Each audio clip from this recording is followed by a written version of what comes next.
All right, so in this video we're going to go over push rods a little bit. You'll need to know how to use push rods in order to set up your plane or planes this semester. And so I have here just a demo kind of wing from a plane that we worked on in the past and tried to set up a little bit of the plane there. So I have a servo here. We talked about how to center our servos in the last video, so you should already know how to do that or should be familiar with that. And then I have a push rod, this rod right here, and I have a control horn up here. Okay, so we have servo horn is that white piece on the servo, the push rod, and then the control horn goes on the control surface, which is the aileron in this case. Could be an elevator, rudder, whatever it is. Okay, flaps, whatever. And so this video is going to focus on this push rod piece right here. You know, how to make it, how does it work, what are you supposed to do with it, right? And how to do that. So when we're going to set up a connection like this, which you'll do with your planes, you'll need to have excuse me, a servo first of all. Of course, we'll get our practice servo up here from the other video. I kind of try to put this right here. We have our servo. All right, we'll need to have a push rod of some type. Some of your push rods may already have one end bent. This one just happens to be straight on both ends. Hasn't been bent at all, so I'll show you how to bend those. Okay. Then you want to have a control horn as well. So we'll use this control horn in the demonstration. But when you get your planes, you'll have control horns that come with them or control horns that I give you that you can use.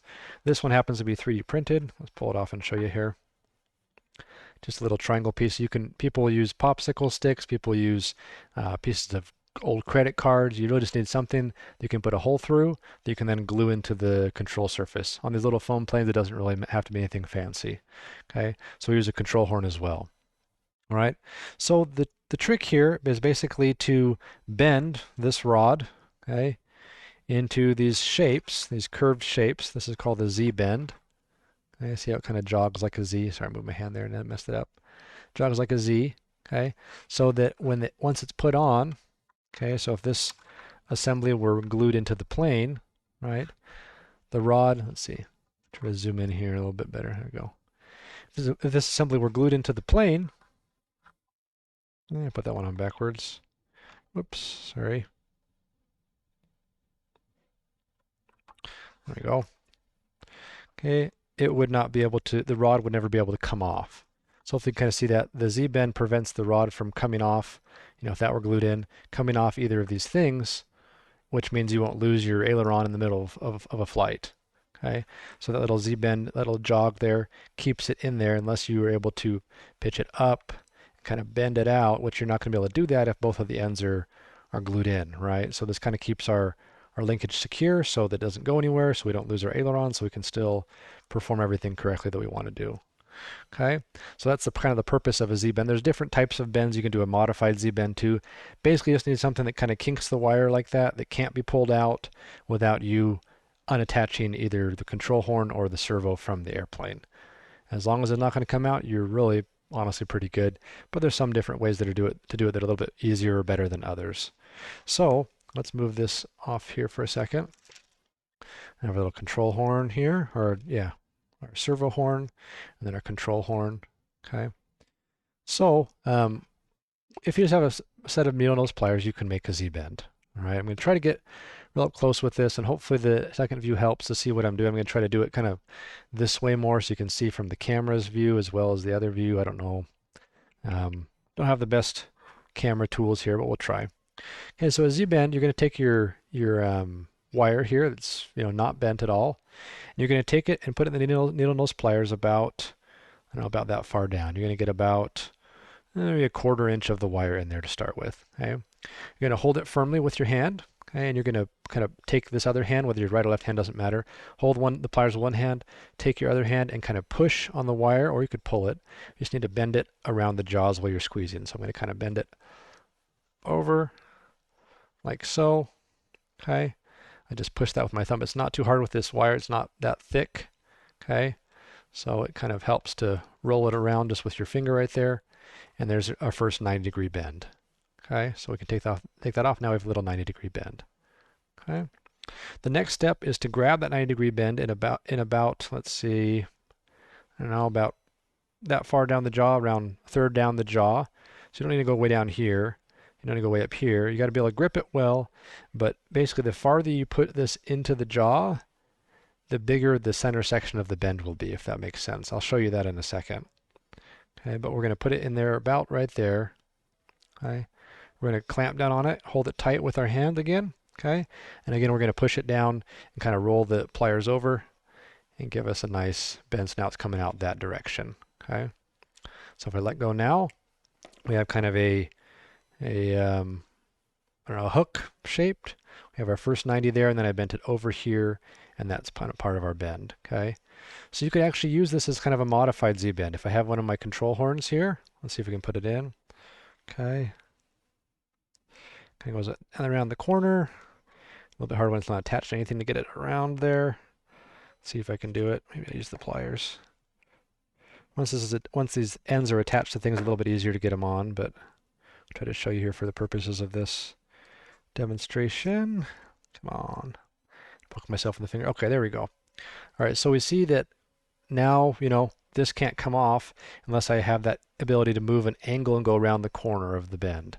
And that's essentially what you want. I mean, once this is attached to a servo, you're not going to be able to get that angle unless you physically remove the servo or take the arm off the servo or something like that. Or if you can do it from the other side if the control horn's loose.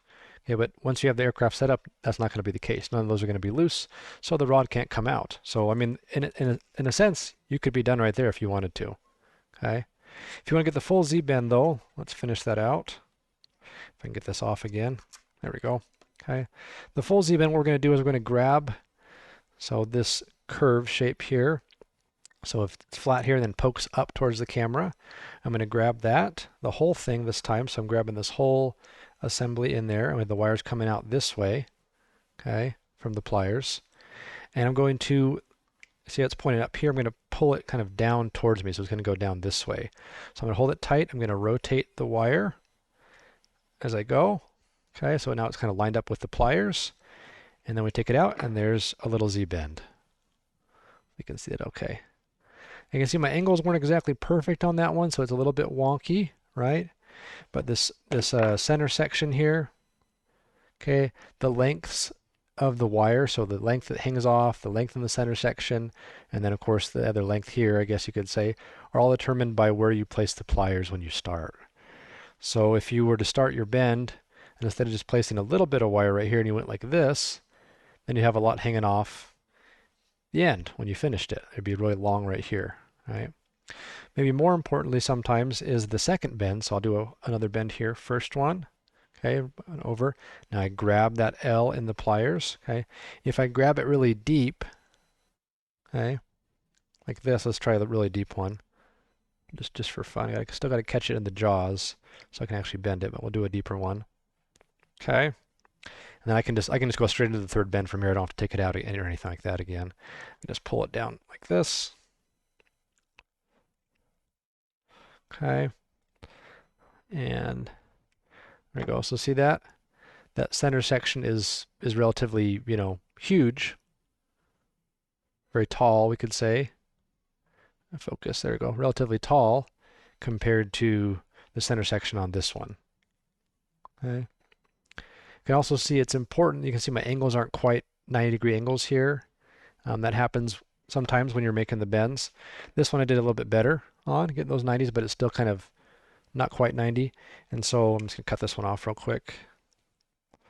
Make sure when you cut these off, you don't just cut it and let it go and shoot across the room, okay?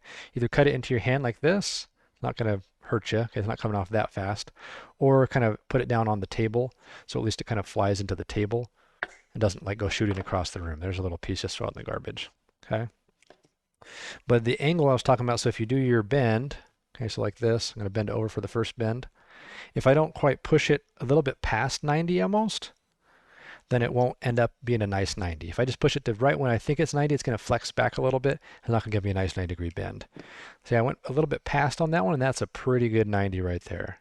And that applies to all the bends on the setup here. Okay. So that's how you make a Z-bend with the normally nose pliers. You don't really need anything special, just something you can grab the wire with. Okay, let me cut this off here. All right. If you're in class or if you want to buy your own, there's also this thing called Z-bend pliers that kind of do a lot of the work for you. It's a little bit hard to show the contrast on camera. Let me move the camera up a little bit here so I can get this underneath the camera. So there's a nice Z right there. Okay. And what I do to make a Z-bend here is I just say, hey, I'm going to line the wire up in the jaws, approximately where I want it. Once it's lined up okay, resting in the groove there, there's a little groove. Okay, you can say, just crush it. Okay, and make sure you give it a good squeeze. There's a little Z-bend right there. Okay. So that's obviously a lot easier, but you don't have to have that if you're working with these at home. You can just use a set of pliers like this to make your Z-bends. Okay. One thing that will trip you up sometimes is when you're making your Z-bends, you need to think about where the bends are going to go in relation to where the things are at, if that makes sense. So like if my servo is oriented like this, my bend is, they have to be in the same plane. So the wire snakes through here, and then it snakes through here. Okay.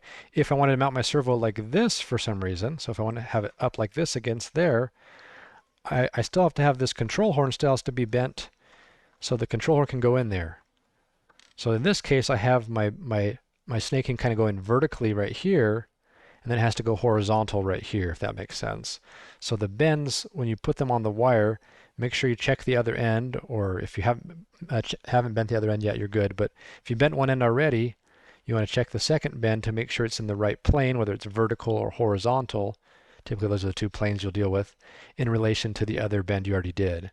Because if you do a bend vertical and then vertical, well, that works great, except my control horn needs a horizontal bend for it to go through there. It can't go through a vertical bend because that's not how it would work. It would feed through like this. Okay, it would go like this. It wouldn't be a vertical. That wouldn't work, right? Because the control surface is horizontal. Okay, so I got plenty of push rod in the classroom. You can practice and figure out your best, your favorite way to do this to get the bends in the right plane. Okay, just take some practice and kind of thinking about the process a little bit. All right, but as you do that, you'll be able to make the push rods for your plane. Once you get them into the right plane and everything's set up, you want to, when you do the second bend, let's say you have a wire like this. So you do the first bend, you're like, okay, sweet, and you got this wire that's way long, You want to cut the wire down to approximately the right size. Okay, so you're going to put the control horn in there, kind of get a feel for, okay, about this long is how long I'm going to need it. I'm going to do the bend. And you try to get the bend as close to happen as close to as close to where you need it as you can. Okay, so right in there. You want to get that bend happening right in there. And then if there's a little bit too far, a little bit too short, a little bit too long, usually you can accommodate that, okay? And that's because though the control horn may be fixed, you might be able to slide it around a little bit. The servo often is somewhat fixed, but you can slide it around a little bit. So if you had a little bit of too long of a push rod that you bent up, you can say, well, instead of gluing the servo here, I'm just going to glue it, right up here, and then it's the right length, okay? And that's okay. You can move those things around a little bit. When you have the fixed length rod, you can't adjust the rod at all, so you kind of have to adjust the position of where the two things are at. If you get it way off, you just have to start over with a new rod. There's not really anything you can do. Just grab a fresh rod and start over, okay? But the idea is, if your servo's centered, like we talked about in the other video, it will be centered. You want to plug it in, make sure it's nice and centered when you're putting it in its spot here. If you know that center there, and the control surface is at its neutral point, okay? So the control surface shouldn't be like this or like this. It should be at the neutral point. So okay, it's neutral there, and you can even like tape it in position if you want temporarily. Neutral there, servo's neutral or centered. You put your control horn in, you say, okay, this is neutral, this is centered. So my push rod needs to be about this long, and you can measure that, and that'll give you the best measurement. And then if you need to fine tune a little bit, you can move your servo a little bit, or maybe move your control horn a little bit to make sure when you glue everything in and you're holding it down and the glue's drying, that everything is centered and neutral and all good there. That's the really important part about getting the push rods the right length, is to make sure everything's centered. Okay, if it's not centered, you end up gluing it in, and then you plug your servo in your receiver and it goes and moves a bunch. It wasn't centered when you glued it in. So now you're going to have to redo it because your control surface is going to be like way too far down or way too far up. So make sure, even if you centered your servo already, make sure that you plug it in one more time when you're doing this measurement to double check that it is actually in the center position or very close to it when you're taking that measurement, if that makes sense. Because if it's not, if it's way over here or something, and you're measuring with the servo way over here, you're going to get a rod that's the wrong length. Okay? So hopefully this video helps you making your push rods, okay? Bending those up and figuring that out, and building your planes this semester in class. Let me know if you have any questions. Thanks.